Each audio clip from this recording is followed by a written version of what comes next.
পৃথিবী প্রাণের এক অপূর্ব সমারোহ। বৈচিত্র্যই পৃথিবীর নানা ধরনের অজস্র প্রাণীকে এত রহস্যময়ী ও বিস্ময়কর করে তুলেছে। যেমন ধরুন অক্টোপাস, এদের মস্তিষ্ক 9টি, ভাবা যায়। কিংবা প্রজাপতির কথাই ধরুন, এরা স্বাদ গ্রহণ করে পায়ের মাধ্যমে। চলুন প্রাণীদের নিয়ে এরকম বিস্ময়কর ও অজানা কিছু তথ্য জানা যাক। 1.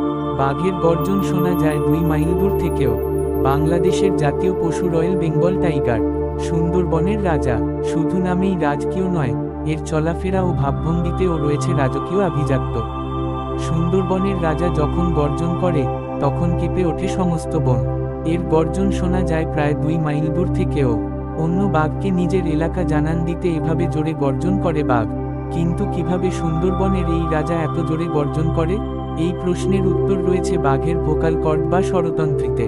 এরা নিজেদের গলার একটি পেশি ব্যবহার করে ভোকাল কর্ডগুলোকে বিশেষ উপায়ে প্রসারিত করতে পারে, যা এদের কণ্ঠস্বরের আয়তন বাড়িয়ে দেয় অনেক গুণ।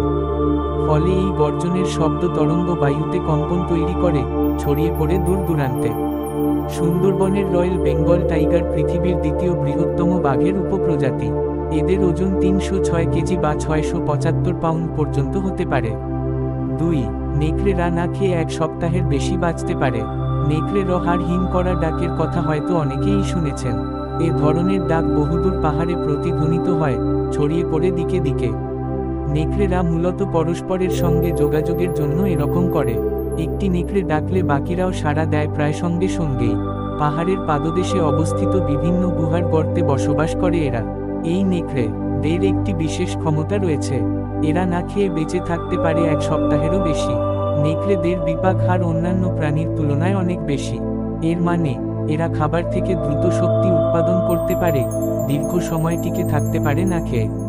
নেকড়েরা নিজেদের দেহে গ্রেলিন নামের একটি হরমোন নিঃসরণ নিয়ন্ত্রণ করতে পারে।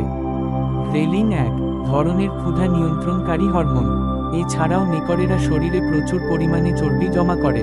কখনো খাবারের অভাব হলে এই চর্বি কাজ করে শরীরের শক্তির প্রধান উৎস হিসেবে। নেকড়েরা খুব সামাজিক প্রাণী, দল বেঁধে বসবাস করে। ইংরেজিতে নেকড়ে দলকে বলে প্যাক, উলফ। একটি প্যাকে সাধারণত 6 থেকে 12টি নেকড়ে থাকে। 3. প্রজাপতি স্বাদ নেয় পা দিয়ে। প্রজাপতি এই গ্রহের অন্যতম মনোমুগ্ধকর প্রাণী। তাদের রঙিন ডানা, নিচে বেড়ানো আর স্পর্শকাতর সৌন্দর্য আকৃষ্ট করে সবাইকে।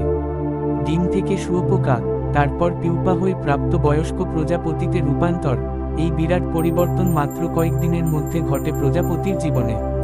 তবে প্রজাপতির এক মজার বৈশিষ্ট্য আছে, এরা যেকোনো কিছুর স্বাদ নিতে পারে পায়ের পাতার মাধ্যমে। প্রজাপতির পায়ে কেমোরিসেপ্টর নামে এক ধরনের সংবেদনশীল রাসায়নিক কোষ থাকে। এই কোষ সরাসরি নিউরন বা স্নায়ু কোষের সঙ্গে যুক্ত, মানে মস্তিষ্কে সংকেত পাঠাতে পারে। কেমোরিসেপ্টর কোষের মাধ্যমে প্রজাপতি শনাক্তকৃত রাসায়নিক অণু অনুযায়ী মস্তিষ্কে সংকেত পাঠায়। এই সংকেত বিশ্লেষণ করে খাবারটি খাওয়া যাবে কিনা তা নির্ধারণ করে এরা। এভাবে প্রজাপতি বুঝতে পারে খাবারটি মিষ্টি, তিক্ত, টক, লবণাক্ত বা অন্য কোন স্বাদের, কিংবা খাবারটি পুষ্টিকর বা বিষাক্ত কিনা।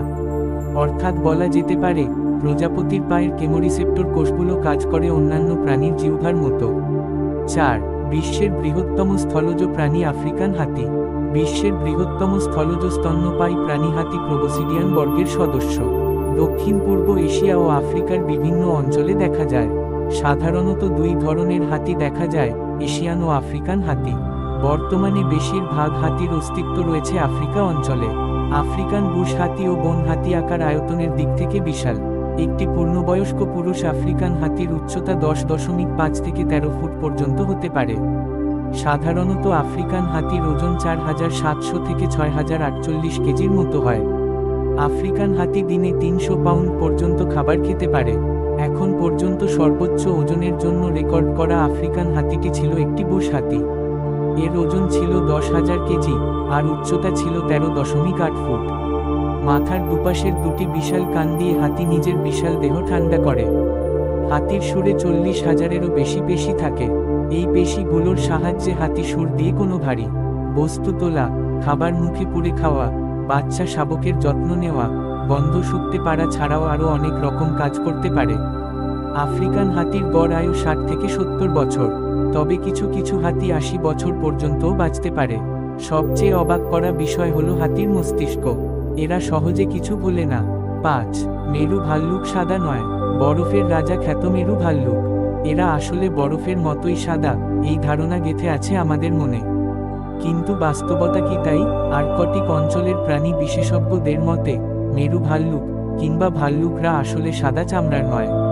তাদের চামড়ার রং মূলত কালো। নবজাতক মেরু ভাল্লুক শাবকের ত্বক আবার গোলাপি হয়। 500 গ্রাম ওজনের এই শাবকগুলো হয় অন্ধ, দাঁতহীন। এদের পশম থাকে না।